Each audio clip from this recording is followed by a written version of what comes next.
SWMO madagdag nin mga truck asin personahe como preparasyon sa piglalaoman na tonne-toneladang basura na matitipon ngunya na holiday season. Sanitary landfill syertong kaya pang akomodaron ang mga matitipon na basura.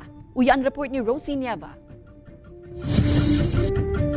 Kasabay kan simbang gabi asin wala tuong mga aktibidad ngunya nakapaskuhan asin bagong taon, piglalauman naman kan Solid Waste Management Office na tonne-toneladang basura ani wawalat kaini sa syudad ni Naga.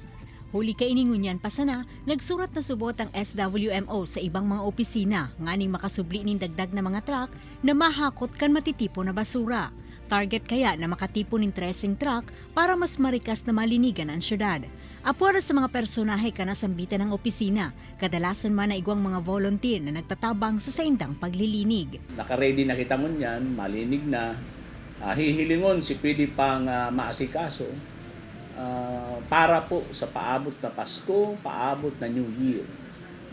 Igwa na po kitang sinurata na masubli kita ng mga equipment, dump trucks. Pigshare tuman ni Martina preparado asin dai magkakaproblema ang sanitary landfill kan syudad. Kaya subuot kay ning akomodaron ang mga matitipo na basura. Alagad ang mga agricultural waste dai naninda piglalaog sa nasambitan ng pasilidad. Huli ta pigkukuanin da ini nganing isa irarom sa indang waste diversion program. Kayang-kaya po, kayang-kaya. Pero ini pong mga debris kaya, mga tree trimmings, mga yangkok, mga buko, di na po yan pigdadara sa landfill. Hindi na po na yan sa Almeda, pikukwami po yan para i-process po. Sa ibong kan mga preparasyon na ini, nangapudan man si Martin sa publiko na likayan man giraray ang pagparaaponin basura kun sain-sain.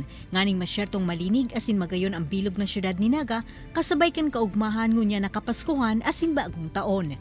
Ini si Rosie Nieva, Balitang Bicolandia.